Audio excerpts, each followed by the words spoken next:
Hello, ಇವತ್ತಿನ ವಿಚಾರ ಏನಪ್ಪಾ ಅಂತಂದ್ರೆ ಮಗುಗೆ ಹಾಲನ್ನ ಹೇಗೆ ನಾವು ತಪ್ಪಿಸೋದು ಮತ್ತೆ ಅದ್ರ ಬಗ್ಗೆ ಹೇಳಕ್ ಬಂದಿದ್ದೀನಿ. ಮತ್ತೆ ನಾನ್ ಮಾಡಿದ ಮಿಸ್ಟೇಕ್ ನ ದಯವಿಟ್ಟು ನೀವ್ ಯಾರು ಮಾಡಕ್ ಹೋಗ್ಬೇಡಿ. ಮತ್ತೆ ಆ ಮಿಸ್ಟೇಕ್ ನ ನಾನು ಸರಿಪಡಿಸ್ಕೊಂಡೆ ಅನ್ನೋದು ಈ ವಿಡಿಯೋದಲ್ಲಿ ನಾನು ಹೇಳ್ತೇನೆ.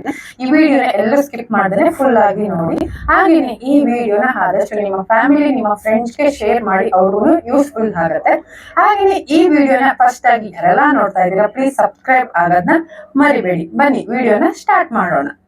ಆಕ್ಚುಲಿ ನಾನು 1 ಇಯರ್ ಇದ್ದಾಗಲೇನೆ ನನ್ನ ಮಗುಗೆ ಹಾಲನ್ನ ತಪ್ಪಿಸಿದೆ. ಯಾಕಪ್ಪ ಅಂತಂದ್ರೆ ನಾವು ಫ್ಯಾಮಿಲಿ ಕ್ವಾರ್ಟರ್ಸ್ಗೆ ಬರ್ಬೇಕಾಗಿತ್ತು. ಹಾಗಾಗಿ ಇಲ್ಲಿ ಬಂದ್ರೆ ಮಗುಗೆ ಹಾಲು ತಪ್ಪಿಸಿದ್ರೆ ಏನೆಲ್ಲ ಆಗತ್ತೆ ಅಂತ ಎಲ್ಲಾರ್ಗು ಗೊತ್ತಿರುತ್ತೆ. ಮಗುನ ನೋಡ್ಕೊಳ್ಳೋದು ಕಷ್ಟ, ಹಾಗೇನೆ ನಾನು ನಿಭಾಯಿಸ್ಕೊಳ್ಳೋದು ಕಷ್ಟ ಆಗತ್ತೆ. ಹಾಗಾಗಿ ಊರಲ್ಲಿ ಇದ್ದಾಗ್ಲೇನೆ ನಾನು ಇಲ್ಲಿಗೆ ಬರೋ ಒಂದು 2 ಡೇಸ್ ಮೊದ್ಲೇನೆ ಹಾಲನ್ನ ತಪ್ಪಿಸೋ ಒಂದು ಪ್ಲಾನ್ ಇತ್ತು. ಹಾಗೇನೆ ಹಾಲು ನಾನು ತಪ್ಪಿಸ್ದೆ. ಯಾವುದೇ ಒಂದು ಸಜೆಷನ್ ಇಲ್ದೇನೆ ನಾನು ಹಾಲನ್ನ ನಾನು ತಪ್ಪಿಸ್ದೆ. ಫಸ್ಟ್ನೇ ಪ್ರೆಗ್ನೆನ್ಸಿನ ಆಕ್ಚುಲಿ ನಾನು ಒಂದು ವೈಟ್ ಬಟ್ಟೆ ತಗೊಂಡು ನನ್ನ ಚೆಸ್ಗೆ ಏನಿದೆ ಟೈಟ್ ಆಗಿ ನಾನು ಆಕ್ಚುಲಿ ಕಟ್ಕೊಂಡೆ. ಬಟ್ ಆದ್ರೂ ಒಂದು 2 ಡೇಸ್ ಆದ್ರೂ ನನಗೆ ಏನಿತ್ತು ಬಾಡಿ ಪೇನ್ ಆಗಿರ್ಬೋದು, ಫೀವರ್ ಆಗಿರ್ಬೋದು, ಮತ್ತೆ ಏನ್ ಕಂಪ್ಲೀಟ್ ಆಗಿ ನನ್ನ ಚೆಸ್ ಕಂಪ್ಲೀಟ್ ಆಗಿ ಕಲ್ಲಾಗಿತ್ತು. ಟಚ್ ಮಾಡಕ್ಕೂ ಸಹ ಆಗ್ತಿರ್ಲಿಲ್ಲ. ತುಂಬಾನೇ ಪೇನ್ ಅಂದ್ರೆ ಪೇನು ಹೇಳ್ಕಕ್ ಆಗ್ತಿರ್ಲಿಲ್ಲ. ಸರಿ ಅನ್ಬಿಟ್ಟು ನಾವು ಅಲ್ಲೇನೆ ನಮ್ಮ ಡಾಕ್ಟರ್ ಇದ್ರು, ಆ ಡಾಕ್ಟರ್ನ ನಾವು ಸಜೆಸ್ಟ್ ಮಾಡಿದೆ. ಅವ್ರಿಗೆ ಹೇಳ್ದೆ, ಮೇಡಮ್ ಈ ತರ ಆಗಿದೆ, ಹಾಲ್ನ ತಪ್ಪಿಸ್ಬೇಕಾಗಿತ್ತು, ಹಾಗಾಗಿ ನಾನು ಈ ತರ ಮಾಡಿದೆ ಅಂತ ನಾನು ಹೇಳ್ದೆ. ಅವ್ರು ಮೊದ್ಲು ನಾನು ಟೆಸ್ಟ್ ಮಾಡಿದ್ರು, ಚೆಸ್ ಎಲ್ಲಾನು ಟಚ್ ಮಾಡಿ ನೋಡಿದ್ರು. ಕಂಪ್ಲೀಟ್ ಆಗಿ ಕಲ್ ತರನೇ ಆಗಿತ್ತು, ಮುಟ್ಟಕ್ಕೂ ಸಹ ಆಗ್ತಿರ್ಲಿಲ್ಲ, ಅಷ್ಟು ಪೇನ್ ಆಗ್ತಾ ಇತ್ತು.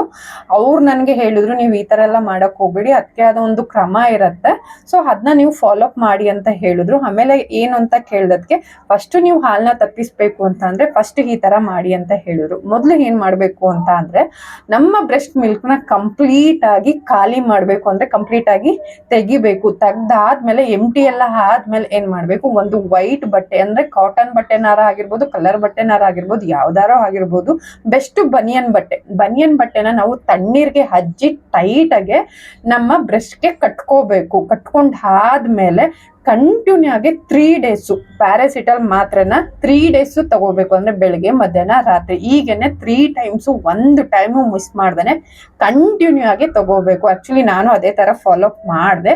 ಈ ತರ ಒಂದು ಪ್ರೊಸೀಜರ್ ಅಲ್ಲಿ ನೀವು ಫಾಲೋ ಅಪ್ ಮಾಡೋದ್ರಿಂದ ನಿಮ್ಗೆ ಯಾವುದೇ ರೀತಿಯಾದಂತಹ ಪೇನ್ ಬರಲ್ಲ. ಮತ್ತೆ ಅಂದ್ರೆ ಒಂದ್ ಸ್ವಲ್ಪ ಲೈಟ್ ಆಗಿ ಫೀವರ್ ಬರುತ್ತೆ ಅಷ್ಟೇನೆ. ಬಟ್ ಕಂಪ್ಲೀಟ್ ಆಗಿ ನಾನ್ ಫೀಲ್ ಮಾಡಿದಷ್ಟು ನೋವನ್ನ ನೀವು ಪಡಲ್ಲ ಅಂತ ಅನ್ಕೋತೀನಿ. ಯಾಕೆಂದ್ರೆ ಅವರು ಡಾಕ್ಟರ್ ಸಜೆಸ್ಟ್ ಮಾಡೋ ರೀತಿಲೇ ನಾನು ಮಾಡೋದ್ಮೇಲೆನೆ ನನಗೂ ಎಷ್ಟೋ ರಿಲೀಫ್ ಆಗಿದ್ದು, ಆಕ್ಚುಲಿ ಬೆಸ್ಟ್ ಅಂತ ಅನಿಸ್ತು.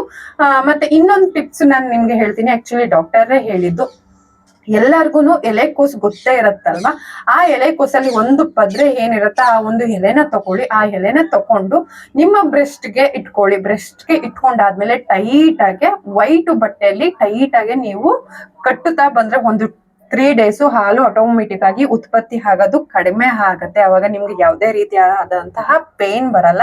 ಮಗುಗೂ ಅಷ್ಟೇನೆ ಹಾಲನ್ನ ನಾವು ಹೇಗ್ ಬಿಡಿಸ್ತೇವೆ ಅನ್ನೋದು ನಮ್ಗೆ ಗೊತ್ತಾಗಲ್ಲ. ಹಾಗಾಗಿ ಈ ಒಂದು ಟಿಪ್ಸು ನೀವು ಫಾಲೋ ಅಪ್ ಮಾಡ್ತೀರಾ ಅಂತ ನಾನು ಅನ್ಕೊಂಡಿದ್ದೀನಿ. ಯಾಕೆಂದ್ರೆ ನನಗಂತೂ ಇದು ಬೆಸ್ಟ್ ರಿಸಲ್ಟ್ ಅಂತಾನೆ ಅನ್ಕೋಬಹುದು. ಡಾಕ್ಟರ್ನ ನಾನು ಸಜೆಸ್ಟ್ ಮಾಡಾದ್ಮೇಲೆ ಎಷ್ಟು ನಂಗೆ ರಿಲೀಫ್ ಅಂತ ಅನಿಸ್ತು. ಮತ್ತೆ ನಿಮ್ಗೆ ಇನ್ನೊಂದು ಹೇಳ್ತೇನೆ, ನಂಗೆ 3 ಡೇಸು ಅವರು ಪ್ಯಾರಾಸಿಟಮಲ್ ಮಾತ್ರ ತಗೊಳ್ಳಿ ಅಂತ ಹೇಳಿದ್ರು. ಬಟ್ ನನಗೆ ಬ್ರೆಸ್ಟ್ ಅಲ್ಲಿ ಇನ್ನೂ ಸ್ವಲ್ಪ ಗಂಟೆಲ್ಲ ಹಾಗೆ ಇತ್ತು. ಕಂಪ್ಲೀಟ್ ಆಗಿ ಪೇನ್ ಕಡಿಮೆ ಆದ್ರೂ ಮತ್ತೆ 2 ಡೇಸ್ ನಾನು ಹೇಗೇನು ಪ್ಯಾರಾಸಿಟಲ್ ನ ಕಂಟಿನ್ಯೂ ಆಗಿ ತಗೊಂಡೆ. ಅದಾದ್ಮೇಲೆ ನನಗೆ ಕಂಪ್ಲೀಟ್ ಆಗಿ ಏನಾಯ್ತು, ನಾರ್ಮಲ್ ಪೊಸಿಷನ್ಗೆ ಬಂದೆ. ಇದು ನನಗೆ ಬೆಸ್ಟ್ ಅನಿಸ್ತು. ಸೊ ನಾನ್ ಮಾಡಿದಂತಹ ತಪ್ಪನ್ನ ನೀವು ಮಾಡಬಾರ್ದು ಅನ್ನೋಕ್ಕೋಸ್ಕರ ಈ ವಿಡಿಯೋನ ನಾನು ಆಕ್ಚುಲಿ ಮಾಡಿದೆ, ಬೇರೆಯವ್ರಿಗೂ ಯೂಸ್ ಆಗ್ಲಿ ಅಂತ.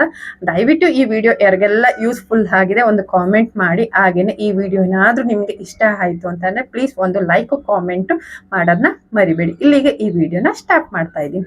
ಧನ್ಯವಾದಗಳು.